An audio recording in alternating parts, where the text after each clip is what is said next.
Hi, everyone. Once again, the stock market sold off today. There was a nice little rebound off the intraday lows, which kind of makes it interesting. Could we possibly be hunting for a bottom here? Absolutely. I'm at least not going to be cocky enough to be like, oh, yeah, we're definitely going to die here. However, it does look like we are going to die here. I mean, this is yet another distribution day, clear distribution day. Whenever the sell-offs happen, they come hard and fast.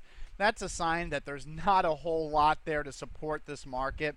And granted, while, new longs keep failing, MCK is a full sell just because it's closing below the close of this day, 731, and the open of this day.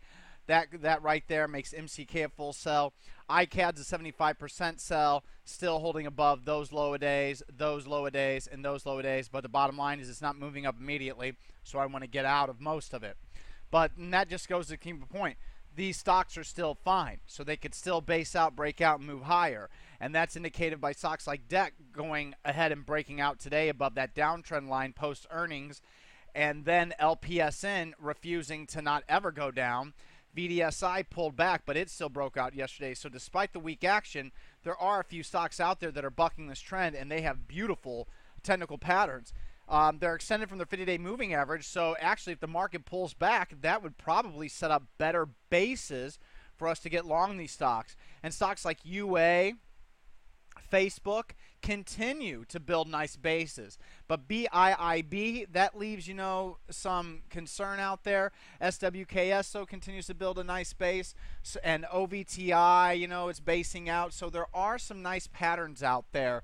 Overall in stocks, Twitter and PCYC is another one. So I don't want to get too bearish here, but the bottom line is it's another above average volume distribution day on the New York Stock Exchange and the NASDAQ, and that's just overall not good price action. Confirming that as a Dow Jones Industrial Average. The only thing that makes me think that also maybe we could bounce here is that the Russell 2000 is showing some strength short term on a relative strength basis. But overall, as you can see, this chart's broken. It's a downtrend short term, intermediate sideways, sub-intermediate kind of down, long-term up. So we have a lot of mixed signals here. NYSE, everything but the short term, sub-intermediate is sideways, but intermediate and long-term is still up. So we just don't have breakdowns yet. So we could still see this market pull back to the 200-day moving average. But until we break below the NASDAQ, these lows here, we break below the S&P 500 lows, establish intraday on 8-1 on a closing basis, I'm just not going to get too extremely bearish here. But what I do want to do is go ahead and add to my S&P 500 position just in case. If it doesn't work out, I don't risk much. So 2.5% of my account in my portfolios, for each of my portfolios, will go into SPXS. I don't want to go ahead and buy a call. I'm going to go ahead and take the 3 times bear in both accounts. The implied volatility is starting to rise, and I'm not sure if they're too expensive or not. So I have to do more studying before I go in and buy more calls on these inverse ETFs and or puts on these indexes. What I would like to do is buy a put on the SPY, but volatility is increasing, so I'm going to go ahead and just stick with SPXS in both accounts.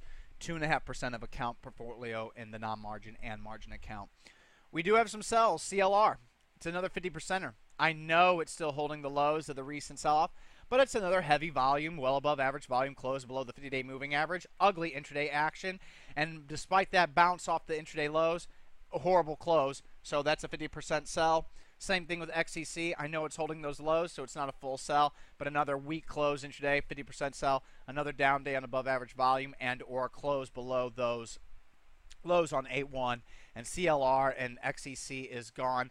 iCAD, like I said, another weak close overall. If it closes below 895, I might still not be out. I might wait till 876 or 867 is gone, especially if BOP increases and volume's lower.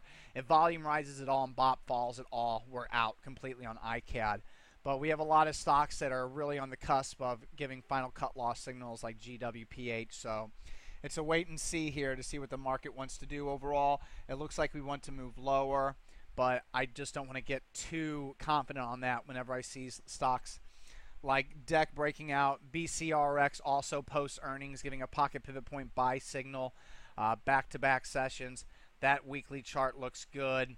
Probably going to regret not getting long in the stock, but I really need to see BOP explode more in this tape. I just don't feel confident going long a choppy tape, especially when everything I freaking touch fails right now. Good news is that out of the 16 previous longs, only 2 have worked. Those 14 losses haven't even combined to make up for the gains made in SRTY alone. So then when you have UVXY and SOXS also working SPXS, BIS isn't working yet, but it's holding in strong firm. Looks like it wants to break out here soon. It's the power of cutting losses. You can be wrong 14 out of the last 16 times, but be right on a few inverse ETFs and be making money. It's pretty nice methodology, cutting your losses and not letting gains turn into losses. All right, everyone, we're going to go and wrap it up there. I wish you luck on Wednesday. I need to give everybody a big heads up. We have a hurricane, Category 4, possibly now Category 3, headed towards Maui. I live in Lahaina. It's coming towards the east side of the islands, the windward side. I'm on the leeward side. I live in Lahaina, being protected by the West Maui Mountains, which means I'm just going to get flooding and probably a lot of wind. Shouldn't expect anything too crazy. However, if my internet connections go down, they go down, and there won't be updates, videos, whatever. It's nice. Timing is everything in life, and it's nice to be basically 70% cash heading into this hurricane. Thank you.